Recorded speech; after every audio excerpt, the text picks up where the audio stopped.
My psychopath mother assaulted me and took me to court over $3. She lost, then vandalized the house I was renting to her. I had her evicted and admitted to a psych ward for what she did after. I own a small house, and my parents have always really wanted to live in it rent-free. My dad is retired, and my mom refuses to work, and after some bargaining, we came to deal. A lease was written stating they'd pay $350 per month, which was the amount needed for me to pay it off. Essentially, I wasn't making a dime on this house. Well, I recently told my mother that rent would go up by $3 because of a slight increase in insurance. My mother lost it. She actually screamed at me, claiming I'm a money-hungry beach, threatened to ruin the garden because of this, and even lunged at me trying to grab my hair. She yelled that I owe her this, that she won't pay the $3, and I can't evict her because it's her house. I finally got her to let go of me and yelled back that she and my dad are listed as tenants. I went to turn around and leave, but she ran past me and blocked the door. "I'm not paying," she yelled again. I was at my wit's end by now and physically pushed her out of the way, then told her to talk to a lawyer about this, because if they refuse to pay, I will evict them. I walked out of the house, and later I heard the news that my mother is divorcing my father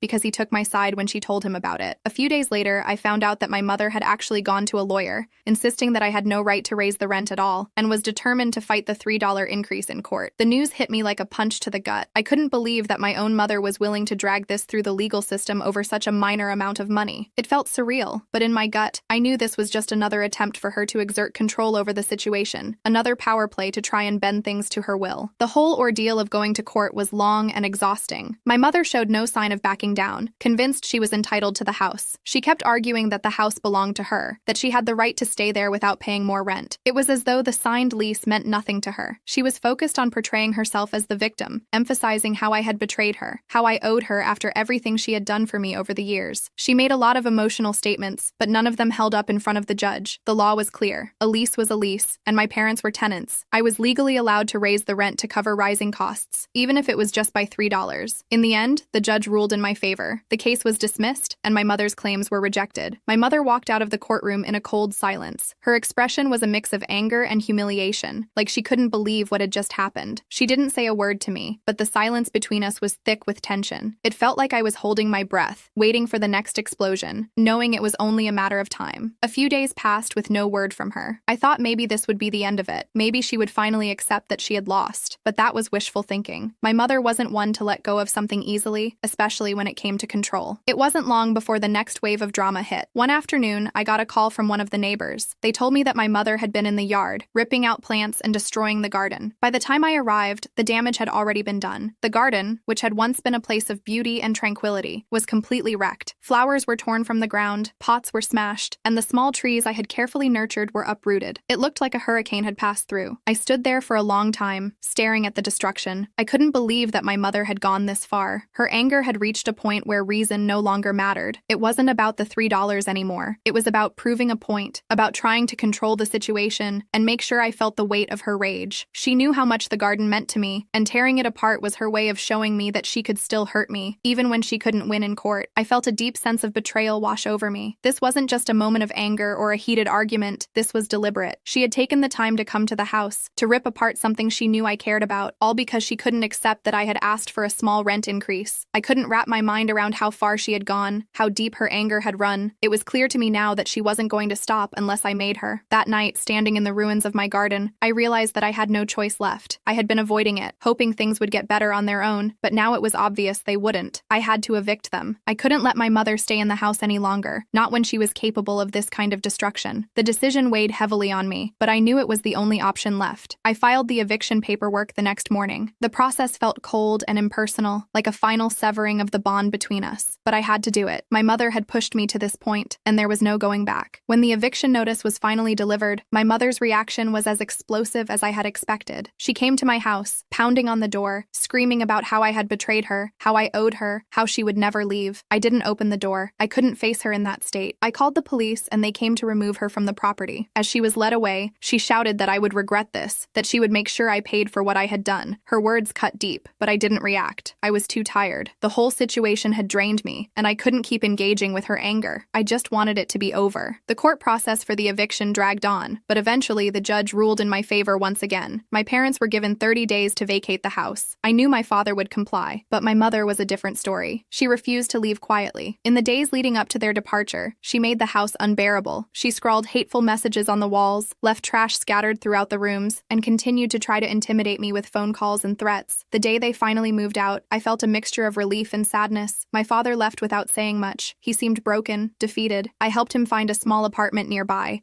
And although he was grateful, it was clear that the divorce and the fallout with my mother had taken a toll on him. This wasn't how he had pictured his retirement, and the guilt weighed on me, even though I knew this situation wasn't my fault. After they left, the house felt empty and cold. It had once been a place of comfort, but now it was just a reminder of everything that had gone wrong. I spent the next few weeks cleaning up the mess they had left behind. I fixed what I could, but some of the damage was too deep to simply cover up. The hateful words scrawled on the walls had left a mark, not just on the house, but on me as well. After my parents left the house, I spent weeks cleaning and trying to restore it to some kind of normalcy. The hateful words my mother had scrawled on the walls were the first thing I tackled. I scrubbed and painted over them, trying to erase the anger that had been embedded into the house. Every room felt like a reminder of the battle that had taken place here, but I knew I couldn't dwell on it forever. The garden was next. I replanted the flowers she had ripped out, filled the pots with new soil, and tried to bring back the peace the space once gave me. It wasn't just about repairing the physical damage. This was a way for me to move forward. But despite my best efforts to distance myself from the situation, my mother wasn't done causing chaos. About a month after the eviction, I got a call from the police. They had arrested my mother for trespassing. Apparently, she had been seen wandering around the property late at night, looking through windows, pacing the yard. A neighbor had called the police, worried about her erratic behavior. I wasn't surprised when I got the call. Her anger had always made her unpredictable, but the idea of her lurking around the house at night unsettled me. I thought back to her threats, the way she had shouted that I would never get rid of her, and it made sense. She couldn't let go. The police told me they had picked her up and taken her in for questioning. They didn't keep her long, just a few hours, but the incident made me realize that her mental state might be worse than I thought. She had never been like this before, at least not to this extent. Her anger had always been sharp, but I hadn't seen this level of obsession and instability. Not long after the trespassing incident,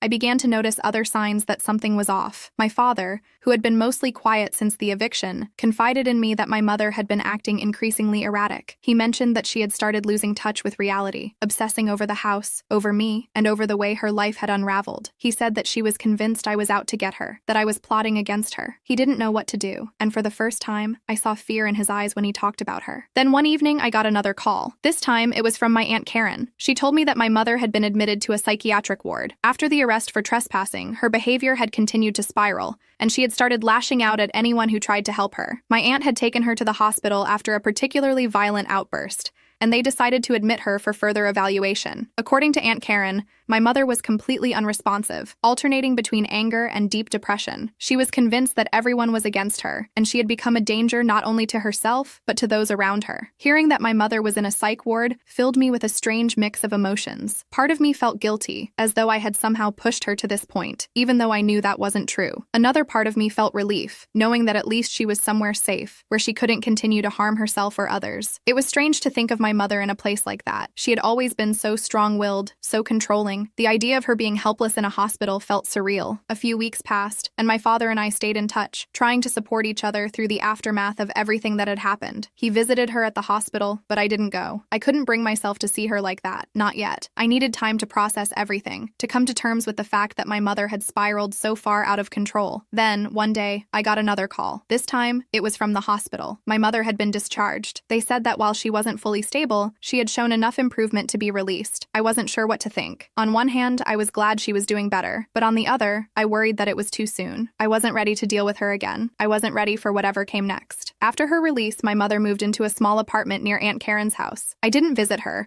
but I heard from my aunt that she was trying to get her life back together. She was seeing a therapist regularly and was on medication to help manage her anger and paranoia. It was a slow process, and while she wasn't back to her old self, she was at least making progress. A few months went by, and life settled into a strange kind of normal. I spent my days working on the house, house, continuing to rebuild the parts of it that had been damaged, both physically and emotionally. My father and I saw each other regularly, but my mother remained a distant figure in my life. I wasn't sure if I would ever be ready to reconnect with her. The wounds were still too fresh. But then, one evening, I got a call that changed everything. My mother had been arrested again. This time, it wasn't for trespassing. She had gone back to the house, broken in through one of the windows, and had started tearing apart the garden once again. The neighbors had called the police, and when they arrived, they found her in the middle of the yard, screaming and pulling up plants, just like before. They took her away in handcuffs, and I knew that this time, things had gone too far. I went to the police station the next day to find out what was going on. They told me that my mother had been charged with vandalism and trespassing, and that she was being held for a psychiatric evaluation. This time, it wasn't just about the house or the rent or the $3 increase. This was about her mental health, about the fact that she had lost control of herself and her actions. The court process for her vandalism charge took several months, but in the end, the judge ruled that she needed to be committed to a long-term psychiatric facility. It wasn't just a temporary stay this time. This was a more permanent solution. The doctors had determined that her mental state was too unstable for her to live on her own, and she was a danger not only to herself but to others as well. Hearing that my mother would be committed to a psychiatric facility